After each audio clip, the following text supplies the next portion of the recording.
Hey guys, Lady Elise, yes, Elise Inspires, and I have to practice not to be chewing gum. I just love to pop gum, so I'm always chewing gum.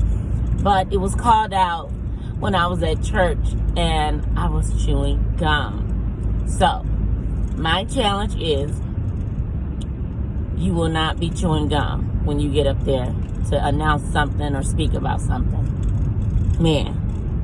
Can you imagine me getting my Nobel Prize? I'm like, I just want to thank God. But anyway, I'm on here to tell you guys today about unappreciative parents.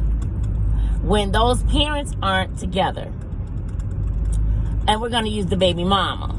So when you got a baby mama, and the baby mama is not showing appreciation of she has a kid's father, a baby daddy that is right there, that goes over an abundance. She's never appreciative. She's always got something negative to say. She's like Negative Susie. In fact, she's worse than Negative Susie. And it's like her goal is to make the children not appreciate it, but think that their parent owes them something. Let me tell you, mothers out there, when you have a man that is in your child's life and he is dedicated to them and he's loving them and he's showing up and he's stamping his mark in their lives, but out, you don't need your 2 cents in it. Just let the children be.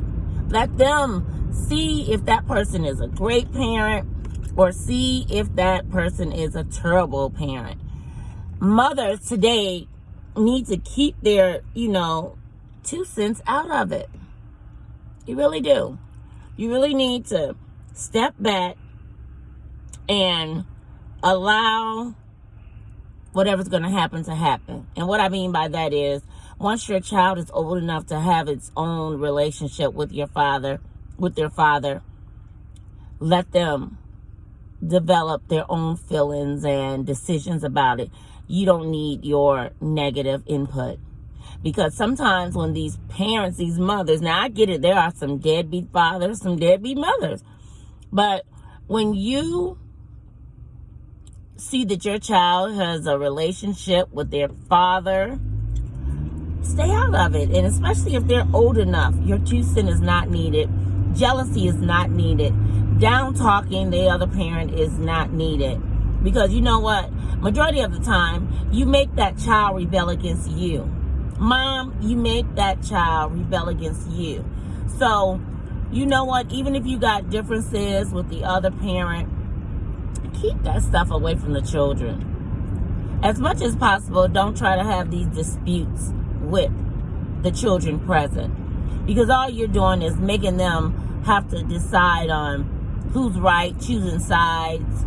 Or, you know what, you're most likely, majority of the time, kids go with their mother's side, even when she's wrong. But I'm just here to tell you guys that it's just not right. I have 2 sons. I have 3 daughters. And I just need them to be fair. And what I can do is say to my oldest daughter, even though she's not with her son's father, she is truly fair. She's truly fair and loving, and they have a friendship that they both can parent the child. They both can come together and do what the child needs without having sex and starting up a relationship that neither wants just to get something done. So mothers and fathers too, if it's the opposite way, think about your children and think about the example that you're setting in front of them. Think about one day they may have children. They may be married or they may be doing the same situation that you're doing. But they got to know how to be respectful, be an adult, be loving, and all that. So this is Lady Elise with Elise Inspires, and I just wanted to encourage you guys, stop being jealous of the other parent because you're not with the parent. Stop down talking the other parent to the child. Stop making the child choose sides. Just let it flow. Because guess what? Regardless if the child is in a house with both parents or with one and they have to go and spend time with the other, it's still a blessing that those kids can have both parents. You know, have an input from both parents. Because so many children out here, they don't have mom, but they have dad. They don't have dad, but they have mom. They don't have either one, but they have grandma.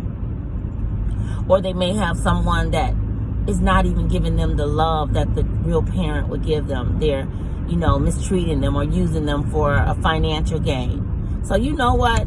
For those of you that got that, it's a privilege. It's an honor. I'm telling you. My kids didn't have their fathers all the time. Well, there were times when there was absentee. But I didn't have time to talk about them. And then to this day, we're still friends because I don't have time to judge you. That's between you and God. My children are old enough to make their own decisions if they're going to pursue a relationship or back off. And I have nothing to say about it. All I do is tell them to consult God. Trust God. Do it God's way. Don't do it the world's way. Do it God's way. And you know what? I love to see them have those little relationships with their fathers. That's the way it is. Elise inspires.